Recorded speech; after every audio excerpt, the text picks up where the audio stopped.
ഒന്നും പറയണ്ട മുരളിയേട്ടാ. പണ്ടൊക്കെ പെണ്ണ് കെട്ടണ്ടാന്ന് ഓരോരുത്തർ പറയുന്നേരം നമ്മള് വലിയ വിടലടിച്ചിനേന്. ഇപ്പം പെണ്ണ് കെട്ടിയതാ ഒരു കൊല്ലാവണുള്ളൂ. ഇപ്പൊ പെണ്ണുങ്ങളെ വെറുപ്പിക്കല് കാരണം ഇപ്പം വീട്ടിലെ പോകണം മൂടന്നല്ലേ. എന്തേത്താ ഷിബു ഈ പറയണത്?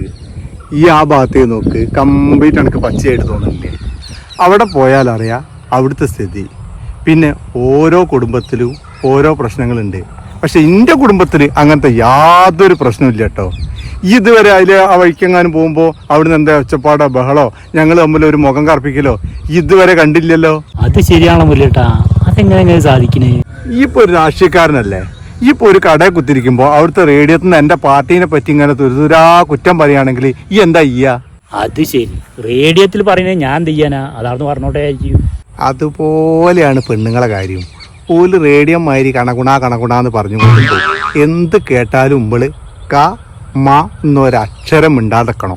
പക്ഷെ മിണ്ടാന്നാലോ അതും പ്രശ്നാട്ടോ. അങ്ങനെ എന്ത് ഓല് പറഞ്ഞാലും അതിനനുസരിച്ച് നമ്മളങ്ങോട്ട് നിന്നൊടുക്കാം. എന്നാൽ ഈ നാട്ടിൽ ഒരു പ്രശ്നവും ഉണ്ടാവില്ല, കുടുംബ കോടതിയും വേണ്ട, ഡൈവേഴ്സും ഉണ്ടാവില്ല.